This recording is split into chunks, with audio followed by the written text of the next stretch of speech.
Hey guys, welcome to Digit.in, and you've probably read the title of this video telling you that we've compared the OnePlus TV with a bunch of other TVs, and we are publishing this when the TV and the price is known, but we would like to put out a few disclaimers before we actually get into the depth of the comparison. Number one, the reason we chose these TVs. Now, we had the Sony X9500G in office for a different activity, but we decided to borrow it from that activity for this comparison because we have also reviewed this TV and we think it is a fantastic LED LCD TV at a premium price point. Currently, as of making this video, it is available on Amazon for about 1,60,000 rupees, but being the festive season and all, you could probably get it cheaper offline. The other TV, which is an LG TV, and the model number to be specific is the 55-inch UM7300PTA, is available on Amazon for about 60,000 rupees. And like we've said, if you know where to look offline, you might be able to get it a little cheaper. Coming to the TV in question, the OnePlus TV. After we attended the OnePlus briefing where they explained features about the TV to us, we were given a tentative price range. We were told that the two variants of the TV, yes, there are two variants of the TV in 55 inches, which we were told about, will be available between 70,000 rupees and 1 lakh rupees. Now, that is a really wide range of price to consider if you're someone that's looking to buy a TV, or if you want to know if OnePlus is the right option to consider. Now, here's the thing. For about 1,30,000 rupees or 1,20,000 rupees or even 1,06,000 rupees, you can get last year's 2018's OLED TVs from LG, including the likes of the C8, the B8 and the E8. We've gotten these prices from offline retailers because we just took a stroll through stores asking them about best prices available on flagship TVs. So the fact that we have these three TVs is more of a coincidence and convenience for us because we'd ideally like to compare it to, let's say, an OLED priced at 1,10,000 rupees. We'd ideally like to compare it to other QLED TVs available in the market. But these were the TVs available at our disposal. So we thought we'd tell you how the OnePlus TV compares to other TVs in this price range. Now, as per our experience, all the three TVs that we have here, the OnePlus, of course, you can check out our review of the TV, but the LG TV, fair value for money with the features that it's bringing, and also the Sony brings very good flagship features for the price that you are paying for it. So where does the OnePlus TV fit in? Well, let's quickly run you through some of the features. The LG TV has a 4K panel. It does support HDR, but does not support Dolby Vision. The OnePlus TV does support Dolby Vision. It also supports Dolby Atmos. So let's say if you have an Xbox One X, you have the Dolby Atmos app on that, and you play content which is supported from the Netflix app on the OnePlus TV, you can get the Dolby Vision and the Dolby Atmos logo. The Sony TV natively through the Netflix app supports Dolby Vision. During the course of our testing, the Netflix app was not available for the OnePlus TV, so we used our Xbox One X to get 4K HDR content onto the TV for using Netflix.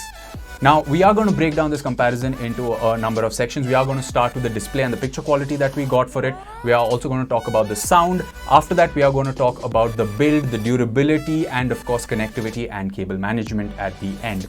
So without any further ado, let's begin.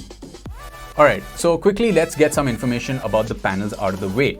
The LG TV has an IPS panel. It has, of course, a 4K resolution, supports HDR like we said, and it is an LED backlit panel. It is not LG's nanocell technology TVs. This is a grade lower than that.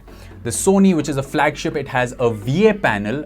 It is also the 55-inch model, so it does not have Sony's X wide-angle technology, which is available on the same model but on the higher sizes.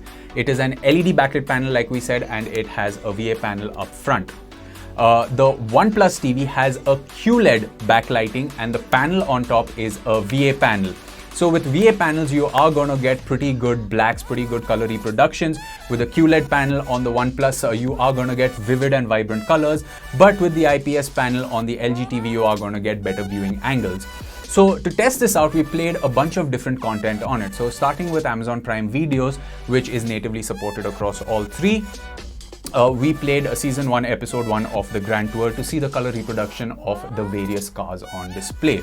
Now remember, this is a comparison of the price points rather than these models. So think of it as the fact that even though we have the Sony TV, you can expect this level of picture quality from this price point. Same for the OnePlus, same for the LG. So if you have any sister concern TVs at that price point, you can let us know in the comment section below. We will try our best to tell you where it fits in. Now on the LG TV, the colors actually did look pretty good. There are no really dark sequences per se to talk about in Grand Tour Season 1 Episode 1 opening where all the cars are on screen. On the OnePlus, you do get this slightly bright, punchy vividness to it. OnePlus has acknowledged that when they seeded these TVs with us, there was a problem with the native HDR playing. So we aren't going to deduct points for that out here, but needless to say, the way the content was represented in 4K in HDR on the Sony TV was the best. Now, if this sounds a little vague to you, let's go into a little bit more specific example with the TV show called Altered Carbon, which is on Netflix. We played the same sequence from season 1 episode 7 where you have this really cool warehouse fight sequence. So let's break it down. On the OnePlus TV, you have really vivid blacks and really oversaturated skin tones, which look really amazing to the eye. So if you see this footage all by yourself, you're going to be like, wow, these are punchy colors. This is with the standard preset that the TV comes with. All we did was try to switch off the ultra smoothing, the ultra smooth motion on all the TVs to play the sequence out. So to get the best out of this particular sequence on the OnePlus TV, you should actually change it to Cinema Home to mute some of the colors to get the right skin tones. But the disadvantage, because this is Dolby Vision content, the details in the lead protagonist's suit are lost. So when you switch to the Sony TV where the colors may look a little more muted, it's not muted, the colors look actually a lot more natural, true to source. So when, let's say, the lead character turns around in all his armor, you will be able to notice every chink, every crack, every detail, every webbing in the design. That is where we think that the Sony absolutely excels. The LG TV again is a one step down to the OnePlus, we'd say, in terms of the reproduction. It loses the same amount of details as you can see right now. In the character's outfit, you cannot make out the details, but you can make out the general color. It's black, he's got the red eyes, but the absolute details are lost on both the TVs. Once again, you will really have to control the settings on the OnePlus TV a lot more to get better color output, whereas the pre-selected output on Sony and LG worked a lot better. Moving on to another movie that's available in full HD on Amazon Prime Videos is Spider-Man Into the Spider-Verse. It's an animated movie, so here we are going to look for the vibrancy and the cartoonness and the punchiness of the colors. And the first thing we noticed is Spider-Man's red outfit is a different color of red on all the TVs. Once again, we had a really punchy, slightly orangish red color come out on the OnePlus TV, which wasn't very true to source, but once again, when you change the settings, you can bring it down. But from the native settings, it slightly had a more orange tint to it. The LG TV also slightly had an orange bias to it, but not as much as the vividness of the orange we were getting from the OnePlus's QLED backlighting. The LG one was slightly more muted, which is how we would like to see it. The Sony, again, on the other hand, was the only one that represented the colors absolutely perfectly out here.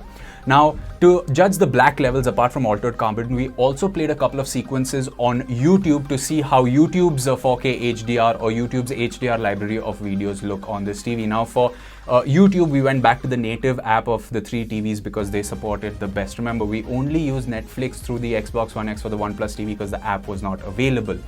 Out here also, where you see the green leaves in the tea kettle, somehow the OnePlus and the LG TV were really close to each other, with the biggest difference being, and this is very important based on the lighting situation that you are going to have in your house.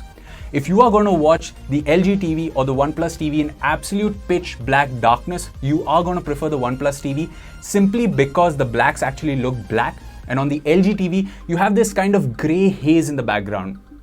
Now, you can attribute this to the IPS panel on the LG TV, but we'd like to say that, there are higher grades of TVs that have an IPS panel that can do a slightly better job, or in some cases a much better job, of handling the blacks in such videos. Once again, Sony was miles ahead. It is a flagship TV. I mean, by now you probably think we have some kind of a bias to Sony. I had 4 other people with me to judge in this test process, and all 4 of them agree that the Sony outshone both the TVs. So yeah, that premium that you're paying for the Sony TV, it absolutely works. So here is the bottom line when it comes to the picture quality performance of the three TVs. The Sony was excellent on all fronts, be it with full HD performance, with 4K performance and 4K HDR performance. The OnePlus was second. I mean, it wasn't a close second, but it was a good second because it can produce punchy, vibrant colors. And if you aren't someone that's accustomed or attuned to watching content on an absolutely high-end television, then you are gonna, enjoy the vibrancy that the OnePlus TV brings with its oversaturated colors. It's something like you would get to see on a Samsung smartphone with their Super AMOLED display, but you do have the option to tone down those settings as and when you like. There are a lot of picture options on the OnePlus TV that you get. The LG TV is good if that's your budget. The LG TV in a lot of cases of the content was pretty close to the OnePlus TV, but it was with blacks and certain level of vibrancy where the OnePlus TV outperformed. That's simply because of the QLED backlighting with the VA panel and the IPS panel out here. So if you are going to watch content in an absolutely dark room, we'd suggest you go with the OnePlus TV over the LG. But if you have a lot more lighting and you don't want a reflective panel, then that's where the LG wins over the OnePlus. The panel is less reflective and the blacks don't look so grey when you are in a well-lit room. So that was for the picture. We are going to move to sound. Now, when it comes to the sound, we actually raised and reduced the volume to 75% of each TV's capabilities with all the sequences that you saw when we spoke about the picture performance. That's all it is, Miles. A leap of faith. What's up, danger? Like, what's up, danger? Like, what's up, danger?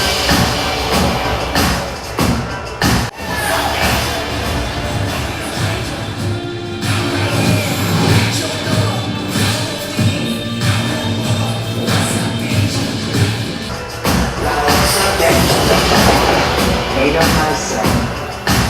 They fit perfectly.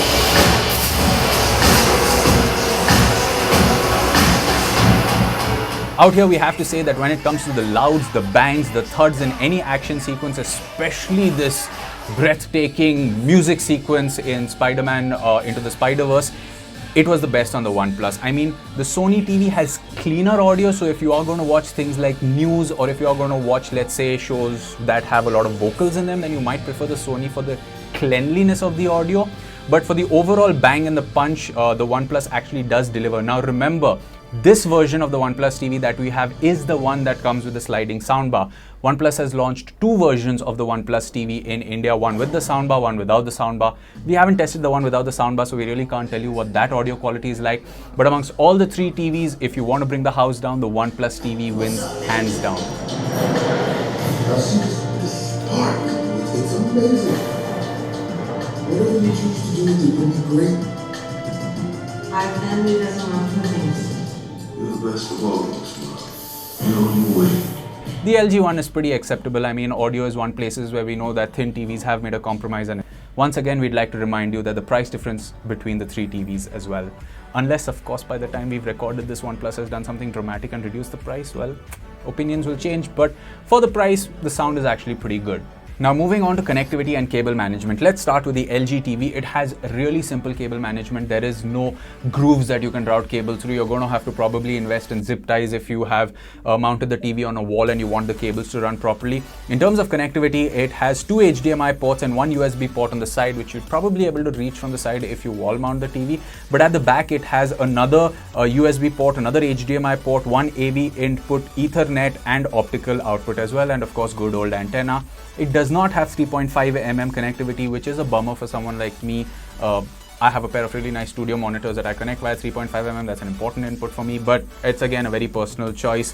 For audio, you do have HDMI ARC as well, which is the audio return channel in case you have a compatible soundbar or home theater system. Moving on to the OnePlus TV, you also have 4 HDMI ports, you have 2 USB inputs as well, good old antenna, a LAN input, you have optical also, and you have AV in. You, however, do not have 3.5mm out here as well, and that of course is a bummer. One of the HDMI ports out here is ARC as well. Moving over to the Sony TV, you have 4 HDMI ports, 3 USB ports, a headphones out, a videos in optical, LAN, and of course a 3.5mm in addition to good old antenna. Now, one thing to note about the Sony TV is that it has support for EARC. EARC is a standard that was announced this year with HDMI 2.1. Sony also has 2 soundbars available in India which support HDMI EARC. We are going to try to link our reviews of both of them in the comment section below for you guys to check out. However, the advantage of EARC is the fact that these soundbars, even without having upward or sideward firing drivers, can support audio formats like Dolby Atmos and DTS:X. Now, yes, the OnePlus TV does support Dolby Atmos natively, but trust me, you aren't going to hear the sound coming from above or behind you. With these soundbars, you still might get better sound staging. That's again a personal choice. However, with connectivity, once again, Sony has the largest suite. OnePlus is a close second, and you get what you pay for with the LG, which is the absolute basics. Now, when it comes to the cable management, OnePlus has this really cool magnetic back which just like slips on, and you can route your cable right through it with a lot of ease. It's really nice. The magnetic hold might just get loose. If you pull a cable really hard, it'll fall out because it's magnetic, but you still get pretty good cable management.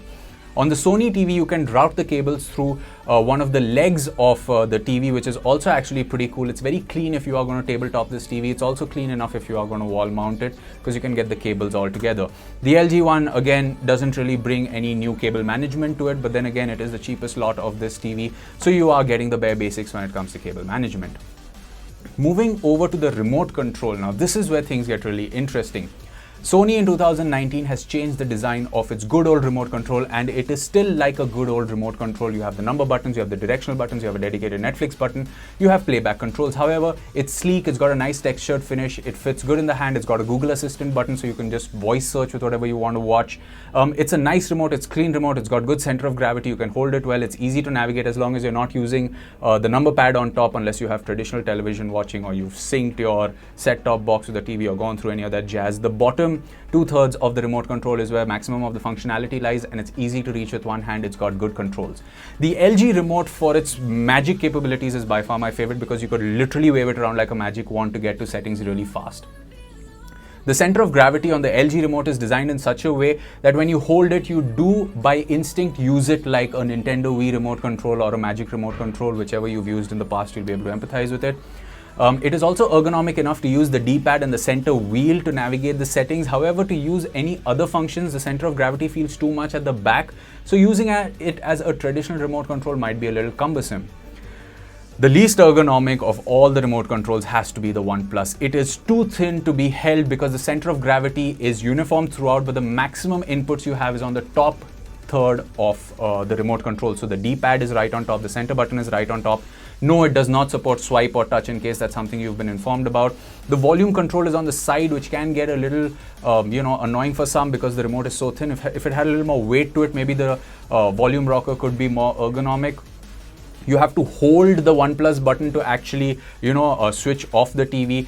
Things like you have to hold the menu button to actually bring on the detailed menu section when you are watching content. So these things can get a little annoying. I mean, they would be possible if the remote control had good ergonomics, but personally, I prefer it in the LG and Sony at the top, and then the OnePlus remote control.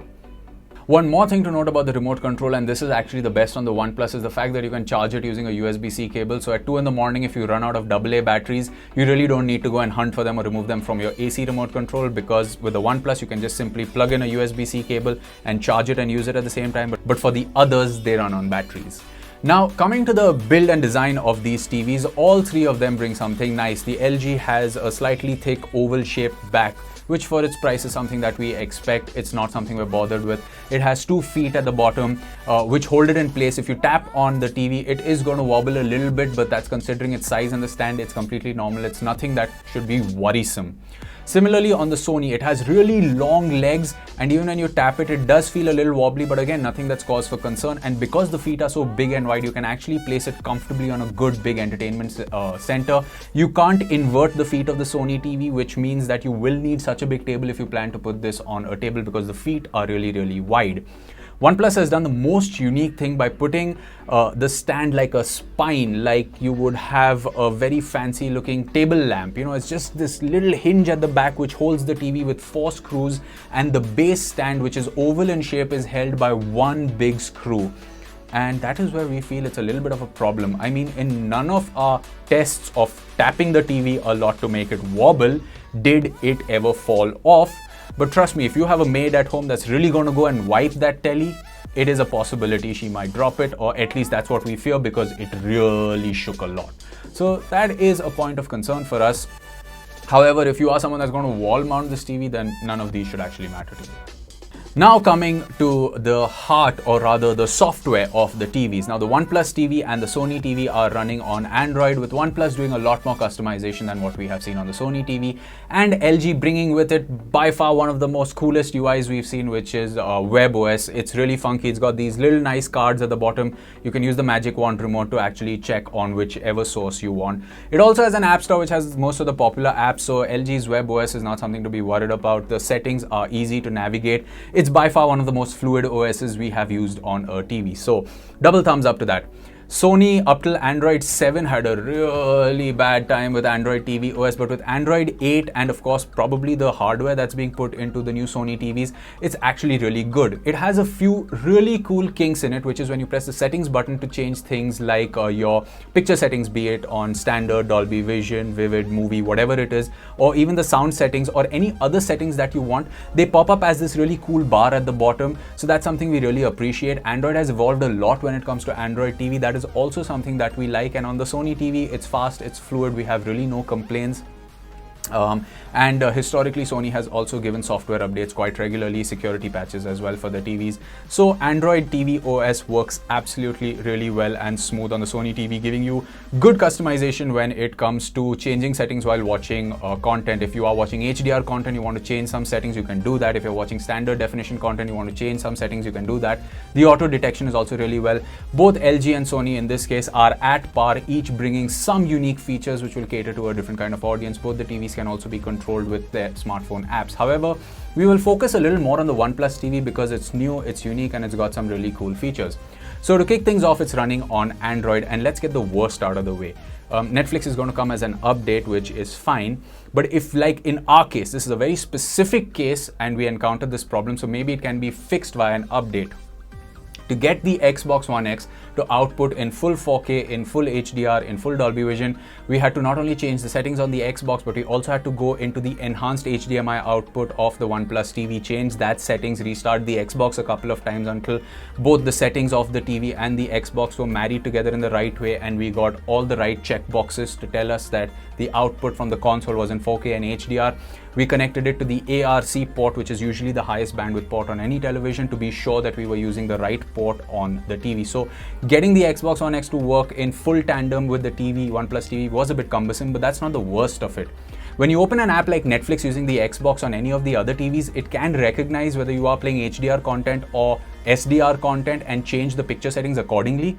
Because this was an Xbox, an external source, when we connected it to the OnePlus TV, it only gave us the Dolby Vision output. So if you watch something like Mission Impossible on the OnePlus TV versus the other two TVs, now the other two TVs even natively picked it up as standard dynamic range content, simply because it was from the built-in app. But we can tell you that when we connect the console to either of the two TVs, they do recognize it as standard dynamic range content and change the picture settings accordingly. The OnePlus TV did not do that. It even didn't give us the option to change the enhanced HDMI output off. You have to disconnect the console, you have to go into the HDMI settings, you got to disconnect, you got to change the settings accordingly, reconnect the console, and then watch something that's in standard dynamic range, which is just a pain. So maybe that's something OnePlus can work on in a future update, but this is a problem we encountered, which means while watching full HD content or standard dynamic range content on the Xbox One X on the OnePlus TV just meant that the colors looked really washed out. Now, whether OnePlus is going to update this with the update they've spoken to us about is something that remains to be seen, but this is one of the problems with the UI. Now coming to the rest of it, it's got Android 9 out of the box, which means you are getting Android TV OS, which is smooth as ever to navigate, no problems whatsoever. You get a dedicated Google Assistant button on the remote control for voice controls, which is also a boon. However, just like the Xiaomi UI, OnePlus has its own UI, and literally if you put both the TV side by side, you would think that, you know, they are very similar. What OnePlus has done is again put content before the sources. So let's say if you have Shazam, which is a part of Hungama Play, and you press play on Shazam, it is not going to get you to the Hungama Play app. It's going to straight away start playing the movie. And this is because you've probably already signed up. If you don't have the service signed up, then maybe for a one time you will get the sign up screen in front of you. But the fact that content takes precedence before the service provider is absolutely fantastic. That's how you can get a more unified UI. We really like the way this is happening on Patchwall. We also like the way it is on the OnePlus TV. It's just convenient for those of you that want to navigate various service providers on streaming services without actually going into each service to see what's new. Another cool thing is you can actually take a screenshot of whatever you are watching, and that screenshot isn't just saved as an image, it's actually saved as an image inside the TV that you have. So that looks really cool. You can probably see that on your screens right now on the phone that we used. We used the OnePlus phone itself to try this out. You can also navigate the UI using the phone, which is always handy. In case you lose the remote control, you always have the phone and the companion app to do that. You can also switch apps using the phone, which is really nice. So let's say if you want to switch between Z to Prime Videos or any other app, you can do so. You can also share content from your phone to the TV, which is just like Chromecasting it. You can also share the internet of your phone to the TV. All these are really, really cool features catering to people who, let's say, the lights go out or your internet goes out, your TV is still on, you have data on your phone, you can do that. You can play back local content as well. Once the app is connected to the TV, and this is for those of you that will miss a mute button on the remote control, if you get a call, the sound of the TV automatically goes down. So there are a few nifty features in the app. We haven't actually gone through all of them because of the limited time we spent with the TV, but this is a list and it is definitely enticing, and we're pretty sure OnePlus is going to add more cool features like this one to the app, which should compensate for some of the problems we have with the remote control. So like I said in the beginning, and of course throughout this comparison, is the fact that somebody actually purchased the LG TV. We did not get it from LG. We got the Sony TV for a different activity, and we just decided to take these two TVs and just get you three different price points. Like I also said before, there are multiple TVs in this price point, in these price points to consider, but since we had these three, we took these three to bring you this comparison. It isn't in the same price range, they are different price brackets. Having said that, when it comes to the picture performance, the Sony wins hands down with its absolute peak brightness, the color reproduction, the detailed reproduction that it can give. If you are going to watch content in pitch black darkness, create a really nice theater environment, then you may want to consider the OnePlus TV because it can give you deeper blacks. But if you have a room where there's a lot of natural lighting or some lighting coming in, you may want to consider something like the LG. Because of the IPS panel, you will get better viewing angles. It will also handle reflections a lot better, and the blacks will not look so gray in a well-lit environment. But in the absolute darkness, the OnePlus has better picture quality than the LG.